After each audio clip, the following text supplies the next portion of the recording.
بلکہ آسمانوں اور زمینوں کے درمیان میں ہے۔ پھر اس کے آگے اللہ نے فرمایا وَمَا تَحْتَ الثَّرَى، کہ بہت سی ایسی مخلوقات ہیں جو زمین کی تہ میں موجود ہے، جس سے یہ بات پتہ چلتا ہے کہ ہر ایک کی دنیا الگ الگ ہے۔ کیڑے مکوڑے جو زمینوں میں رہتے ہیں ان کی دنیا بالکل الگ ہے، اور زمین کی تہ میں، زمین کی نیچے جو مخلوق رہتی ہے ان کی دنیا الگ ہے، سمندروں میں جو مخلوق رہتی ہے اس کی دنیا الگ ہے۔ اور اس کے علاوہ فرمایا کہ ان تمام مخلوقات میں اللہ تبارک و تعالی نے انسان کو سب سے افضل اور سب سے اعلیٰ اور سب سے قیمتی اور سب سے عظیم الشان بنایا۔ ایسی بہت سی مخلوقات ہیں جن کے بارے میں ہم جانتے بھی نہیں ہیں۔ ایک ایک مخلوق اللہ کی ایسی ہے جس کی ہزاروں قسم ہیں۔ سمندروں میں آپ چلے جائیں، مچھلی ایک اللہ کی مخلوق ہے، آپ دیکھیں تو مچھلیوں کی ہزاروں قسم موجود ہیں دنیا میں۔ سانپ ایک اللہ کی مخلوق ہے، ایک زہریلا جانور ہے، لیکن آپ اگر چلے جائیں یا میوزیم میں جائیں تو دیکھیں آپ پتہ چلے گا کہ اللہ نے اس سانپ کی کتنی قسمیں پیدا فرمائی ہیں۔ اسی طرح سے ایسی بہت سی مخلوقات ہیں جو ہماری نظروں سے اوجھل ہیں، جن کو ہماری آنکھیں دیکھ نہیں سکتی،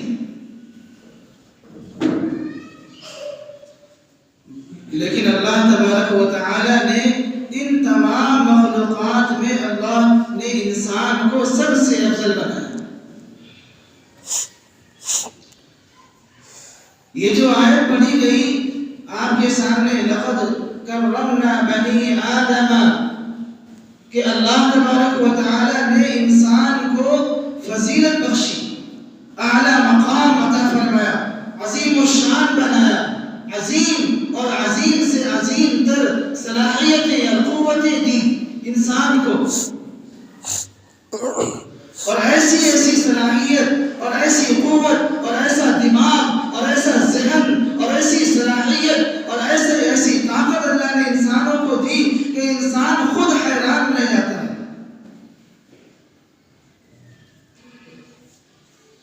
آپ دیکھیں سائنس یہ کہتی ہے کہ زمین کے اندر، زمین میں کشش ہے کہ وہ اپنے اوپر کی چیزوں کو کھینچ لیا کرتی ہے۔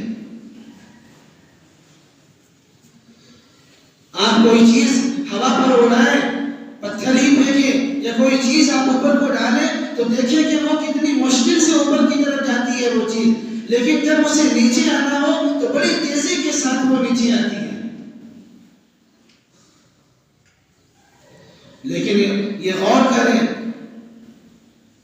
کہ اللہ نے انسان کو کیسی عظیم صلاحیت دی کہ اربوں کھربوں ٹن کا سامان لے کر آج ہوائی جہاز ہواؤں میں تیر رہا ہے، ہواؤں میں، فضاؤں میں وہ پروان چل رہا ہے، اور زمین کی یہ مجال، یہ طاقت نہیں کہ وہ ہوائی جہاز کو گرا دے۔ پانی کے اندر سائنس یہ کہتی ہے کہ ڈبونے کی صلاحیت ہے، اور جتنی ہلکی چیز ہوگی پانی کے اوپری حصے میں وہ پانی اسے بہائے لے جائے گا۔ آپ کاغذ کی کشتی بنائیں اور اسے پانی پر چھوڑ دیں، پانی اسے ڈبوئے گا نہیں، اور اگر کوئی بھاری چیز اس پر رکھ دیں تو وہ زمین کے نچلے حصے پر پہنچ جائے گا۔ لیکن اللہ تبارک و تعالی نے کیسی عظیم صلاحیت دی کہ اربوں کھربوں ٹن کی سامان لاد کر اسٹیمر پانی پر سفر کر رہی ہے۔ کیسی کیسی عظیم صلاحیتیں اللہ نے دی انسانوں کو۔ اسی لیے فرمایا لقد کرمنا بنی آدم، کہ ہم نے اولاد آدم کو، یعنی حضرت آدم علیہ السلام کی اولاد کو فضیلت بخشی، اس کے مقام کو بڑھایا، اس کے مرتبے کو بڑھایا، اس کی صلاحیتوں کو بڑھایا،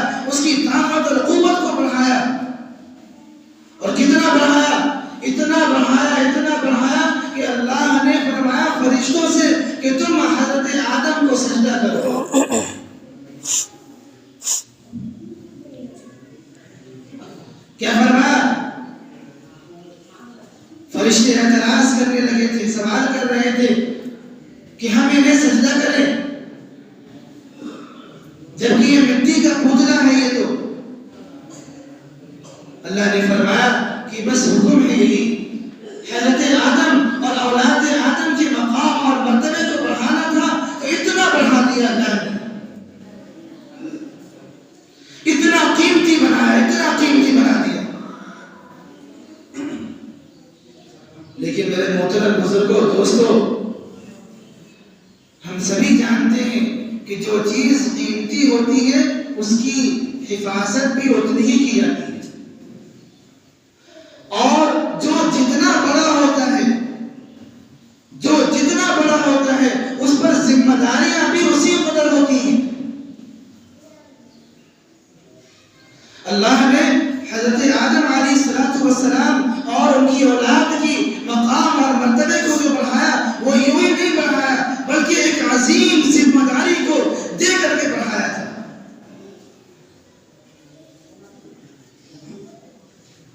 اللہ نے جو ذمہ داری دی تھی وہ ذمہ داری دین کی سربلندی تھی، کلمے کی سربلندی تھی. اِنَّا عَرَضْنَا الْأَمَانَةَ عَلَى السَّمَاوَاتِ وَالْأَرْضِ وَالْجِبَالِ فَأَبَيْنَ أَن يَحْمِلْنَهَا وَأَشْفَقْنَ مِنْهَا وَحَمَلَهَا الْإِنسَانُ.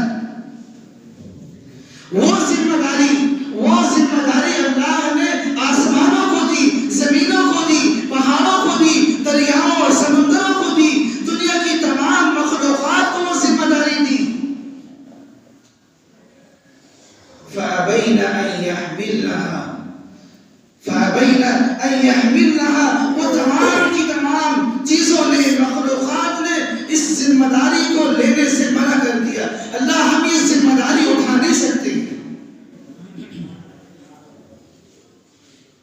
اللہ ہم یہ ذمہ داری اٹھانے کے قابل نہیں ہے. وَحَمَلَهَا الْإِنسَانُ، اور انسانوں نے اس ذمہ داری کو قبول کر لیا.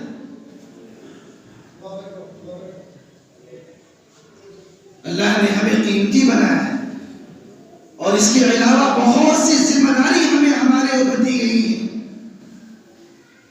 ہمارے جیب میں 1000-2000 کے روپے پڑے ہو تو ہر وقت یہ فکر ہوتی ہے، ہر وقت یہ فکر ہوتی ہے کہ کہیں وہ پیسہ گر نہ جائے. لیکن انسان کو اللہ نے اتنا قیمتی بنایا، ہمیں کوئی فکر نہیں ہے کہ ہم کیا ہیں، ہم کون ہیں، ہم کس لیے دنیا میں آئے ہیں. ہمیں اس کی ذرہ برابر کوئی فکر نہیں ہے.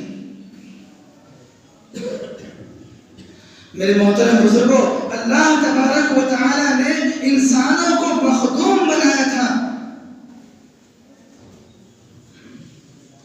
اللہ تبارک و تعالی نے انسانوں کو یہ درجہ، یہ مقام، یہ فضیلتیں دی تھی اللہ نے کہ دنیا جہان کی تمام مخلوقات کو، آسمانوں کو، زمینوں کو، دریاؤں کو، سمندروں کو، پہاڑوں کو، جنگلوں کو اور شمس و قمر کو، ستاروں کو، تمام کی تمام چیزوں کو اللہ نے انسان کا خادم بنا دیا. ساری کی ساری چیزوں کو. والشمس والقمر دائبین، جو بڑی بڑی مخلوقات ہے، سورج اور چاند، یہ اللہ کی مخلوق ہے. اللہ نے اسے انسانوں کے خادم بنا دیا، کام پر لگا دیا کہ یہ انسانوں کی ضرورت کے لیے کام آئیں گے. یہ زمین، یہ آسمان، یہ اللہ کی تو بڑی بڑی مخلوقات ہیں. اللہ نے اس قابل بنایا اور اسے بھی انسان کے تابع کر دیا. ساری کی ساری چیزوں کو اللہ نے انسان کے تابع کیا ہے. اور اللہ تبارک و تعالی نے انسانوں کو اپنے تابع کیا. ایک بہت قیمتی بات لکھی گئی ہے کتابوں میں کہ اللہ تبارک و تعالی نے انسانوں کو اپنے لیے پیدا کیا. اللہ تبارک و تعالی نے انسانوں کو اپنی خدمت کے لیے پیدا فرمایا، اپنی عبادت کے لیے پیدا فرمایا. اور اللہ تبارک و تعالی نے انسانوں کے علاوہ جتنی مخلوقات ہیں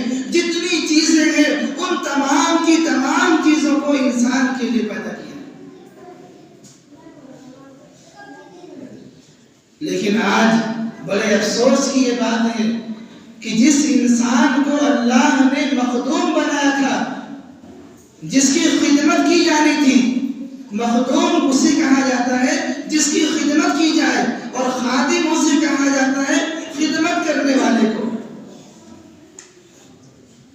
اللہ نے زمین کو بنایا انسانوں کی خدمت کے لیے، آسمان کو بنایا انسانوں کی خدمت کے لیے، یہ چاند اور سورج اور ستاروں کو بنایا اللہ نے انسانوں کی خدمت کے لیے، یہ زمین، یہ پہاڑ، یہ دریا، یہ سمندر، ان چیزوں کو بنایا اللہ نے انسان کی خدمت کے لیے۔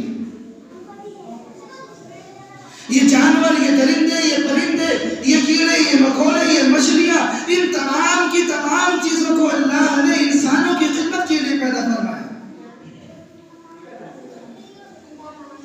لیکن آج سارا معاملہ اور سارا نظام ہم لوگوں نے بدل دیا، سارا نظام ہم لوگوں نے بدل دیا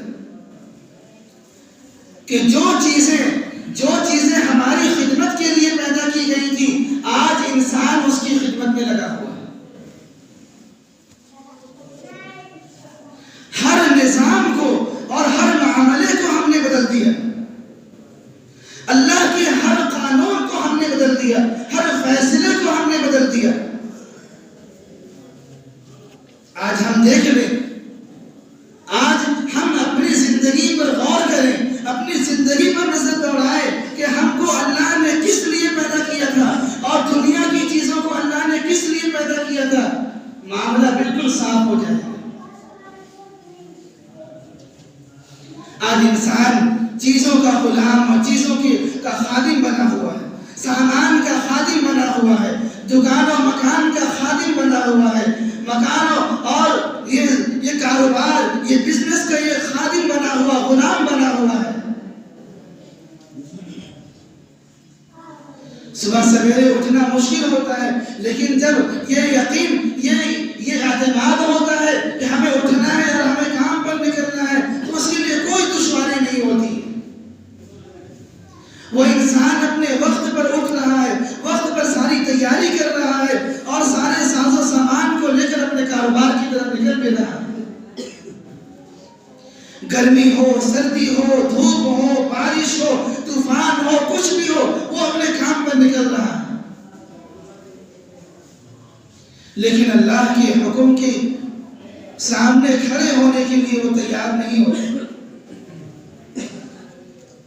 اسے فجر کی نماز ادا کرنے کے لیے دشواری ہوتی ہے، اسے نماز پڑھنے کے لیے دشواری ہوتی ہے، اسے مسجد میں آنے کے لیے دشواری ہوتی ہے، وہ اللہ کے آگے اپنے سر کو جھکانے کے لیے دشواری اور پریشانی ہوتی ہے۔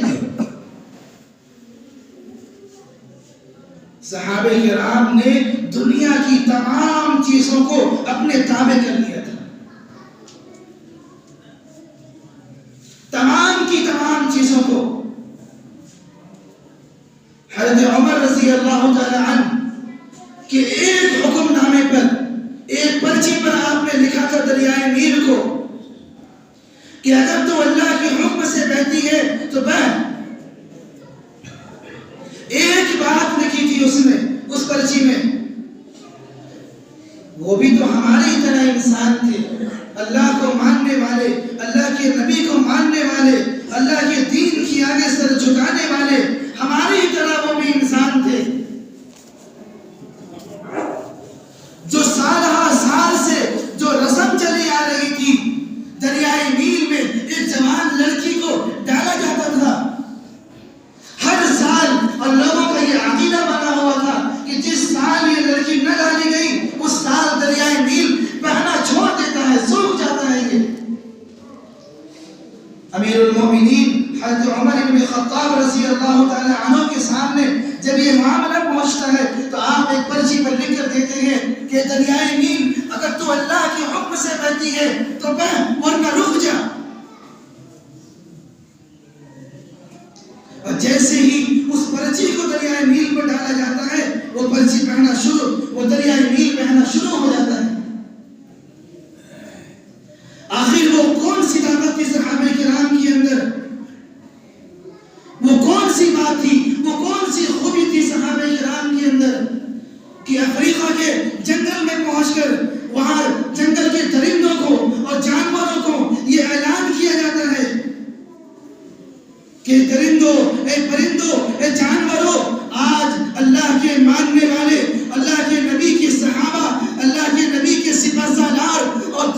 سپہ سالار اور سپاہی آج اس جنگل میں قیام کرنے والے ہیں. تم اپنے بچوں کو لے کر یہاں سے نکل جاؤ. صرف ایک اعلان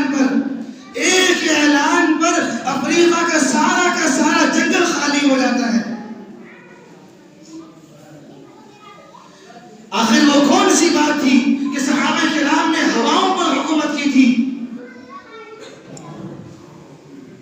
میرے محترم بزرگوں دوستو، وہ یہی بات تھی کہ صحابہ کرام نے اپنے آپ کو پہچانا تھا. یہ جو اللہ نے فرمایا ہے نا، لَقَدْ كَرَّمْنَا بَنِي آدَمَ وَحَمَلْنَاهُمْ فِي الْبَرِّ وَالْبَحْرِ، کہ ہم نے بنی آدم کو، حضرت انسان کو فضیلت دی، مقام دیا، صلاحیت دی، اس کو عظیم الشان اور بلند تر بنایا تھا. وَحَمَلْنَاهُمْ فِي الْبَرِّ وَالْبَحْرِ، اور اس کو زمین پر، خشکیوں پر اور تری پر اس کو سوار کیا. چلنے کی صلاحیت دی، ہواؤں کو مسخر کرنے کی طاقت دی، زمین کو مسخر کرنے کی طاقت دی. وَحَمَلْنَاهُمْ فِي الْبَرِّ وَالْبَحْرِ وَرَزَقْنَاهُمْ مِنَ الطَّيِّبَاتِ وَفَضَّلْنَاهُمْ عَلَى كَثِيرٍ مِّمَّنْ خَلَقْنَا تَفْضِيلًا. یہ جو اللہ نے فرمایا کہ ہم نے حضرت انسان کو دنیا جہان کی تمام مخلوقات میں سب سے عظیم، سب سے بلند تر اور سب سے عظیم الشان بنایا. یہ صحابہ کرام پہچان لیے تھے. اسی لیے ہمارے بزرگان دین ایک عربی کا جملہ استعمال فرماتے ہیں، من لم یعرف نفسہ، کہ جس نے اپنے آپ کو نہیں پہچانا، لم یعرف ربہ، اس نے اپنے رب کو نہیں پہچانا. کیا فرمایا؟ جس نے اپنے آپ کو نہیں پہچانا، اپنی صلاحیت کو نہیں پہچانا، اپنے مقام اور مرتبے کو نہیں پہچانا، اپنے قیمتی ہونے کو نہیں پہچانا، لم یعرف ربہ، اس نے اپنے رب کو نہیں پہچانا. میرے محترم بزرگوں دوستو، ہم سمجھیں کہ اللہ نے ہمیں کتنا قیمتی بنایا ہے. آخر کون سی وجہ تھی کہ دنیا جہان کی تمام مخلوقات میں انسان کو سب سے افضل بنایا؟ اللہ تبارک و تعالی نے حضرت انسان کو جو قیمتی بنایا وہ اس لیے بنایا کہ اللہ نے اسے اپنے دین کے لیے بنایا تھا، اپنے راستے کے لیے پیدا فرمایا تھا، اپنے کلمے کی بلندی اور سر بلندی کے لیے پیدا فرمایا تھا. اس کو وہ مقام، وہ ذمہ داری دی گئی تھی کہ اسے اللہ کے راستے میں نکل کر اللہ کے دین کو بلند کرنا ہے، اللہ کے کلمے کو بلند کرنا ہے، اللہ کے نام کو بلند کرنا ہے. تمام کے تمام جہانوں میں اتنی محنت کرنی ہے، اتنی قربانی دینی ہے اور ایسی محنت کرنی ہے کہ پورے کے پورے جہان میں، پوری کی پوری کائنات میں اللہ کا دین بلند ہو جائے. اگر ہم نے یہ نہیں سمجھا تو یاد رکھیں کہ ہم نے اپنے رب کو نہیں سمجھا، اپنے رب کو نہیں پہچانا. اللہ تبارک و تعالی ہمیں کہنے سننے سے زیادہ عمل کرنے کی توفیق عطا فرمائے. اللہ تبارک و تعالی ہمیں اپنے آپ کو پہچاننے کی توفیق عطا فرمائے. وآخر دعوانا الحمدللہ رب العالمین. جنہوں نے سنت نہیں پڑھی وہ سنتوں سے فارغ ہو جائیں.